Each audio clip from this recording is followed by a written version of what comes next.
mungkin ketemu emas nggak gitu misalnya.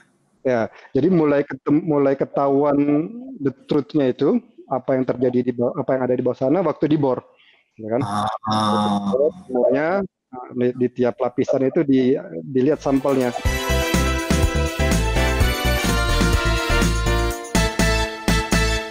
Selamat datang kembali di Sore Senja. Kali ini kita kedatangan tamu dari negara lain nih, tumben-tumbenan dari jauh, yaitu Muhammad Arif Darmawan alias Chester. Hai Chester. Hai Chester.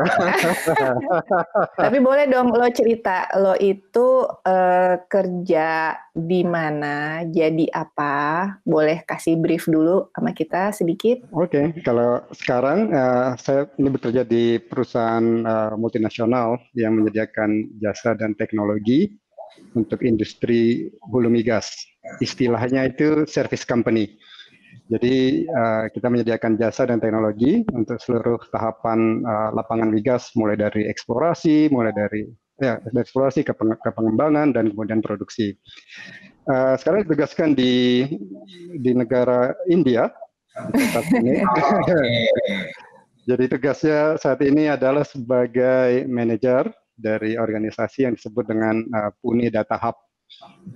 Nah, tim saya ini terdiri dari profesional muda yang latar belakangnya dari bidang sains seperti geofisika, ahli geologi, ahli teknik perminyakan, dan juga ada profesional di bidang manajemen informasi dan juga pengembangan software.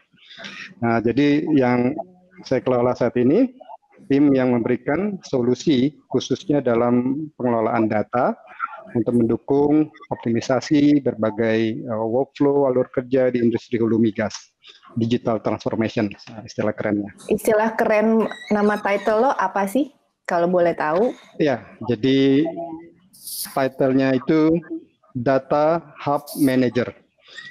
Jadi Data Hub itu sebuah organisasi yang saya ceritain tadi. Jadi manajer ya, jadi pengelolanya lah. Kalau untuk orang awam berarti ini sektor minyak dan gas industrinya. Ya. Atau ada juga kaitannya sama teknologi karena tadi sebagai data hub. Ya, jadi kalau kita lihat industri migas itu secara vertikal ya, ada dari hulu, upstream, tengahnya midstream, dan hilir. Kalau kita lihat pompa bensin di jalanan, itu industri hilir. Nah, upstream, industri hulu, di mana tempat saya bekerja saat ini, itu tujuan utamanya adalah melakukan eksplorasi, mencari di mana adanya sumber daya migas tadi. Kalau udah ketemu, mulai di-develop lapangan minyaknya. Nah, jadi di industri eksplorasi dan pengembangan ini juga ada dua jenis perusahaan. Yang pertama perusahaan pengelola lapangan, operator. Ini yang punya konsesi lahannya. Nah, ada juga yang kedua disebut dengan industri penyedia jasa dan penyedia teknologi atau istilahnya service company. Nah, saya di yang kedua, service company-nya. Tapi boleh tahu nggak, kamu udah berapa lama di industri ini? Join tahun 2000, jadi udah 20 tahun lebih. Jadi sejak Juli 2000, jadi udah 20 tahun lebih. Di sektor industri yang sama berarti ya? Di industri yang sama dan di perusahaan yang sama. Nggak bisa lain hati ya kayaknya dia ya? Nah, kalau dilihat emang jalan tiap individu itu kan beda-beda. Waktu kecil dulu nggak pernah kebayang bakalan kerja di industri migas. Dulu pinginnya itu adventure, petualangan gitulah. Oke. Waktu kita kecil dulu bacaannya Tintin, The Adventure of Tintin. Tintin Negeri Emas Hitam, Tintin Hiu Laut Merah, itu kan di Timur Tengah ya. Sampai ke bulan loh Tintin. Itu ke bulan. Nah itu yang belum tuh. Nah terus yang kedua, hobi saya dulu itu komputer. Kalau ya waktu kecil dulu punya komputer dari sejak umur 10 tahun, terus pas kuliah dulu sempat jadi asisten di lab komputer di Leipzig. Terus yang ketiga, waktu kuliah dulu nggak pernah ngebayangin bakalan kerja di perusahaan kayak gini gitu. Yang saya pikir nggak mungkin ya kerja rutin pagi sore tiap hari. Saya dulu pengennya jadi entrepreneur. jadi bisnismen, jadi pengusaha. Punya usaha sendiri. Nah, tapi setelah lulus nyoba-nyoba tuh jadi entrepreneur. Berat ternyata ya, knowledge masih dikit, pengetahuan ya masih gitulah pas lulus kuliah. Pengalaman juga belum ada, terus networking juga belum ada. Nah, akhirnya dulu saya pikir, wah nggak bisa gini nih. Jadi saya harus belajar dulu dari sebuah perusahaan yang udah established. Nah, jadilah kerja di sini sekarang. Nah, alhamdulillah di profesi yang sekarang ini saya bisa adventure, jalan-jalan. Jadi kayak tadi Tintin di Tibet itu kan di perbatasan India sama Cina. Udah pernah ke situ. Udah Terus pernah ke situ. Negeri Emas Hitam. Itu kan di Arab ya. Dulu saya tahun 2007 sampai 2014 selama 7 tahun. Ya di situ di Saudi Arabia di kota Al-Khobar. Dan kemudian kerjanya juga di seputar yang saya hobi gitu kan, komputer. Jadi ya cocok lah. Cocok ya. Terakhir entrepreneurship. Di mana ketemunya entrepreneurship sama korporasi? Nah, menariknya di perusahaan ini semangat entrepreneurship itu didukung dan difasilitasi. Jadi istilahnya itu intrapreneurship.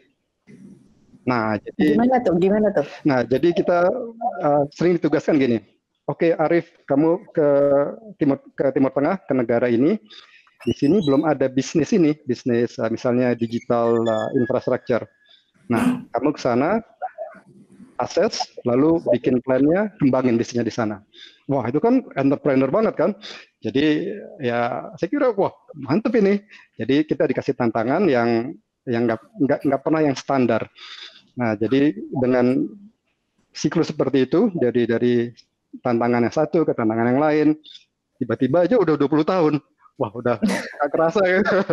Ternyata saking senengnya kayaknya nggak berasa ya waktunya ya. Ada berapa negara atau tempat yang dialami 20 tahun terakhir? Ya, kalau pekerjaan, saya terutama dulu di Jakarta. Nah, di Jakarta itu juga ada beberapa tempat kan. Nah, di Jakarta tempat operasinya di operasi Java itu di Kepulauan Seribu, di situ ada lapangan minyak yang lumayan besar. Kemudian di Sumatera, di Sentral Sumatera, kemudian juga ada di Kalimantan Timur. Nah, kemudian di luar Indonesia, dulu saya di-assign ke Saudi Arabia, di kota Al-Khobar namanya. Nah, di Al-Khobar sendiri, saya dulu ditugaskan juga menghandle negara-negara lain seperti Bahrain dan juga Kuwait. Nah, jadi di situ banyak traveling, banyak jalan-jalan, ya ketemu berbagai hal-hal yang unik ya untuk tiap-tiap lokasi. Kemudian balik lagi ke Jakarta tahun 2014 dan tahun lalu balik ke India. Ditugaskan ke Pune, India. Lo dari awal masuk tahun 2000 itu tuh berarti udah di IT-nya ya? Langsung di situ. Teknologi informasi kan dengan minyak dan gas itu kan dua hal, sebenarnya itu udah jadi dua industri yang beda ya. Tapi bisa dihubungkan, agak susah membayangkan. Bisa mungkin kasih contoh yang mudah bisa dicerna sama orang awam nggak? Nah, sebagai contoh, misalnya kita mau mencari lapangan minyak dan gas yang cukup prospektif. Nah, di mana kita tahu bahwa 2000 meter di bawah tanah itu ada cadangan minyak. Itu kan kita mungkin lihat 1 kilometer ke permukaan aja, misalnya dari daerah Jakarta mau tahu apa sih yang ada di Jakarta Selatan gitu kan, itu sulit kan. Nah, sekarang kita lihat ke bawah gitu, yang sama sekali nggak kelihatan. Benar. Nah, disinilah perlunya teknologi, di sini perlunya data. Jadi ada proses-proses di mana ilmu-ilmu geofisika dan geologi di sini sangat bermanfaat. Mereka mengirimkan sinyal, gelombang suara ke bawah tanah, mendapatkan refleksinya. Setelah itu, data-data yang dikumpulkan ini dianalisa, divisualisasikan, dan ahli-ahli geofisika dan geologi itu bisa melihat, oh di sini nih, ini cadangannya adanya di daerah sini. Kalau eksplorasi minyak kan dari dulu udah dilakukan ya. Kalau dulu gimana sih mengetahui, maksudnya apakah teknologi berkembang terus berubah atau sama aja atau dulu cuman trial error? Ya, kalau dulu biasanya yang dilihat itu jauh lebih sederhana gitu ya. Mereka lihat yang namanya bocoran. Jadi kalau ada cadangan minyak di bawah tanah itu biasanya ada sisipannya. ada namanya ya ship, ada oil ship itu muncul di permukaan. Kalau keluar dari tanah gitu keluar ya. dari tanah, misal mencium ke daerah cepu, di situ kelihatan di tanah itu ada bocoran minyak. Oke. Nah, kalau orang ahli geologi ngeliat itu, oh ini ada bocoran di sini nih. Lalu lihat karakteristik batuannya, oh kayaknya itu di bawah sini ada. Nah, lalu mereka melakukan pengeboran, dicoba di situ. Nah, ada kadang-kadang gagal, kadang-kadang berhasil. Nah, rasio gagal dan berhasil ini tingkat kegagalan cukup besar waktu zaman dulu. Nah, dengan adanya teknologi pengumpulan data untuk beberapa permukaan, ini risiko-risiko kegagalan tadi bisa dikurangi. Iya. Kan dulu kan soalnya kan belajarnya kan teknik industri ya. Ada hubungannya nggak sih tuh antara yang dulu dipelajarin di kuliah sama sekarang dikerjain? Iya, itu menarik banget. Jadi tempat saya kerja sebagai penyedia jasa dan teknologi, yang diharapkan oleh customer kita itu adalah solusi yang efektif dan efisien. Nah, solusi untuk apa? Tentu solusi untuk mengatasi masalah yang sedang dihadapi, istilahnya problem solving, atau mengurangi masalah yang akan dihadapi dalam mencapai tujuan yang diberikan. Istilahnya itu planning. Jadi kita problem solving, planning. Kalau kita lihat ke belakang, hampir semua yang dipelajari waktu kuliah dulu, alhamdulillah sedikit banyak memberikan nuansa dalam pendekatan problem solving dan dalam melakukan perencanaan. Misalnya, pendekatan pemodelan sistem, itu kepake di mana-mana. Linear programming, operational research, kepake. Penjadwalan sampai manajemen project, itu kepake semua. Nah, jadi pelajaran-pelajaran waktu kuliah dulu memberikan semacam kerangka berpikir, frame of mind, dan juga kerangka kerja, framework ya, yang membantu kita dalam melakukan tadi problem solving dan planning. Nah, tapi kerangka saja itu tidak cukup kan untuk bisa memberikan solusi. Nah, disinilah perlunya kerjasama dengan tim dengan latar belakang pendidikan yang berbeda, kompetensi yang berbeda, bisa saling melengkapi. Jadi dari kerangka pemecahan problem solving yang ada, kerangka perencanaan yang ada, diisi dengan pengetahuan ekspertis dari domain migas tadi, seperti geofisika, geologi, perminyakan. Nah, ini saling melengkapi untuk bisa memberikan solusi yang baik. Tapi kalau untuk misalnya kayak Arif yang udah bisa sampai 20 tahun di industri ini yang sebenarnya teknologinya berkembang terus. Berarti ada profil-profil lain dong yang sebenarnya dibutuhkan, tidak cuman profil tadi hard skill lah ya gitu ya. Mungkin ada hard skill atau soft skill yang lain itu untuk bisa tetap tumbuh gitu. Nah, menariknya memang waktu kuliah dulu memang kita nggak cuma belajar hard skill kan, seperti kayak tadi lah operational research atau pemodelan. Kita juga belajar banyak soft skill, dan banyak soft skill ini sebenarnya kita pelajari itu atau pengalaman kita dapatkan itu dari ekstrakurikuler sebenarnya. Jadi dari aktivitas di luar kuliah. Jadi kalau ada assignment pasti treatmentnya oke. Ini kayak project nih. Saya mulai bikin rencana, bikin organisasinya, langsung recruit tim, langsung sampai eksekusi, sampai celebrate kalau udah berhasil. Jadi siklus yang sama, dan hal-hal seperti itu memang nggak diajarin secara eksak di mata kuliah yang ada, secara teoritis, tapi kita kembangkan di ekstrakurikuler. Jadi apa yang lo kerjakan di pengembangan teknologi itu akan dipakai di semua negara yang company lo berada ya? Atau masing-masing negara punya development sendiri? Ya, jadi kalau pengembangan teknologi, terutama untuk jasanya ya, service teknologi itu lebih terpusat. Nah, di tiap negara yang dilakukan adalah delivery dari jasa dan teknologi ini ke customer-nya. Nah, kalau tim saya di India ini, di Pune, kita mensupport tim yang ada di negara-negara seperti di Indonesia dan di negara-negara lainnya. Nah, jadi kita bisa belajar apa pengalaman di negara lain untuk membantu implementasi di tempat yang lain. Nah, jadi karena tim ini terpusat, jadi kita bisa mempelajari banyak hal.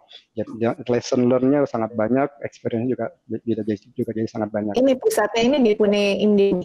Untuk teknologi digital ya. Pernah punya pengalaman yang nggak enak nggak? Ya. Kalau disukai dan tidak disukai tentu ada ya. Nah, yang disukai dulu lah. Kalau yang pertama kalau pengalaman yang enak dulu ya, yang enak dulu.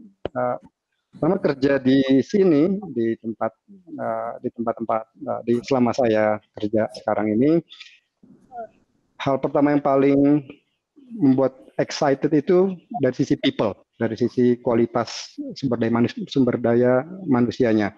Jadi orang-orang yang saya ketemu, tim yang ada di sini itu mereka profesional yang sangat kompeten, integritasnya sangat bagus. Sedangkan kalau saya kan udah ya cuma dari pengalaman yang terakumulasi selama belasan sampai 20 tahun ini. Jadi pengalaman dan ide ditambah dengan tim yang kompeten ini bisa memberikan solusi untuk berbagai masalah dan tantangan yang diberikan. Nggak ada intrik-intrik tuh pada saat berinteraksi. Oh pasti ada, pasti ada, itu pasti ada. Dan disitulah saya kira nilai-nilai yang universal itu berlaku. Jadi kalau kita jujur, berintegritas. Lalu hal kedua yang buat menarik itu, jadi karena kita selalu diberikan masalah-masalah dan tantangan baru kan, itu membuat kita jadi terdorong untuk melakukan inovasi.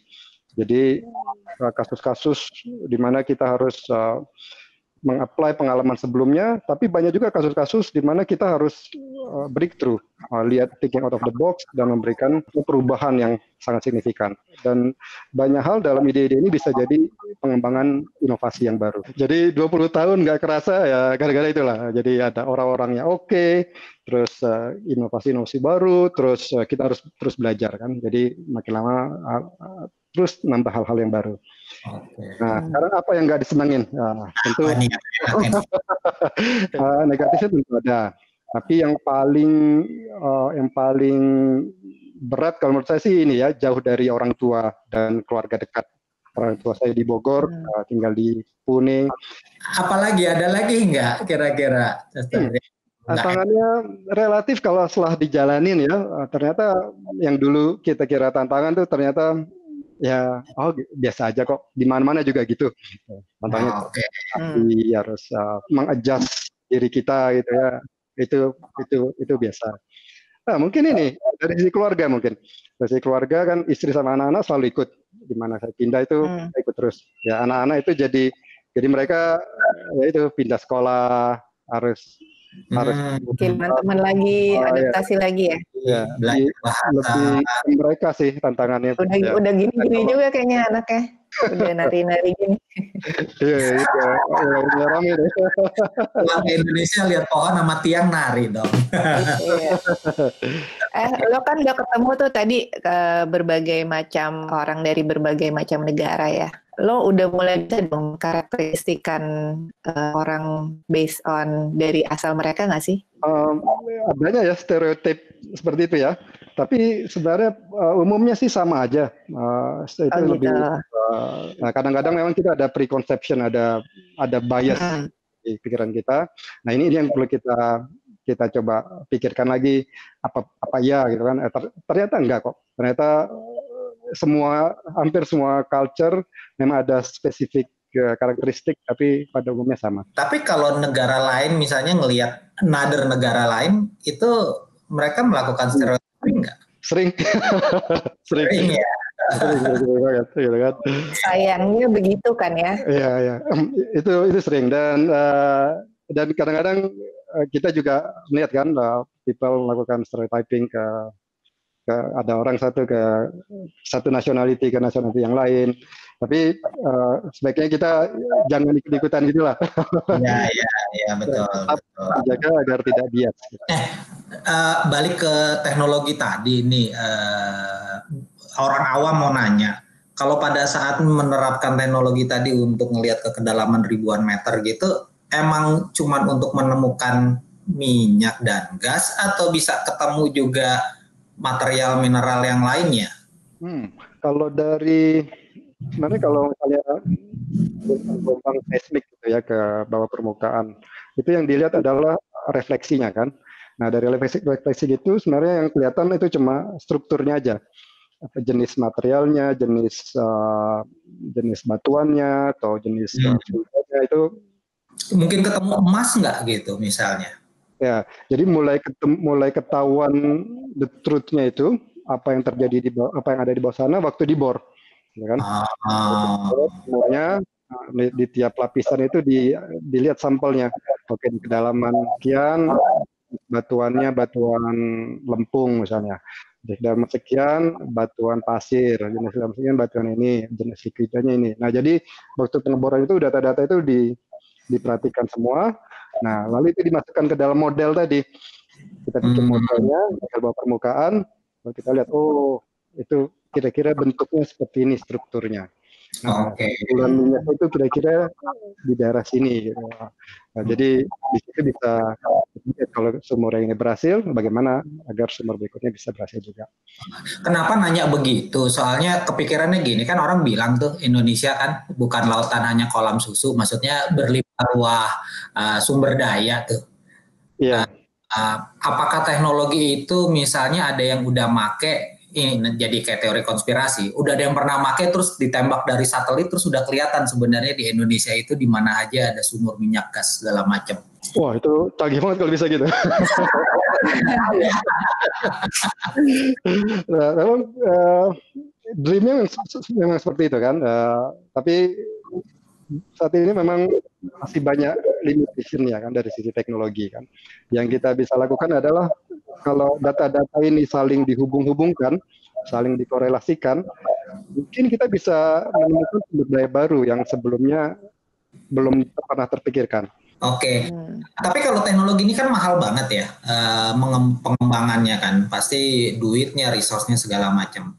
Nah, ada orang bilang kan katanya migas itu kan is not the future. Ya. Nah, apakah memang teknologinya perlu dikembangkan terus? Good questions. Itu memang banyak hal yang kita pikirkan bahwa this will be the end of the oil era, gitu kan. Nah, menariknya ini bukan pertama kali kita berpikir bahwa this is the end, gitu. Tahun 90-an akhir ada teori yang namanya teori the peak oil, bahwa puncak produksi minyak itu sudah tercapai dan setelah ini akan turun terus. Nah, tapi yang terjadi apa?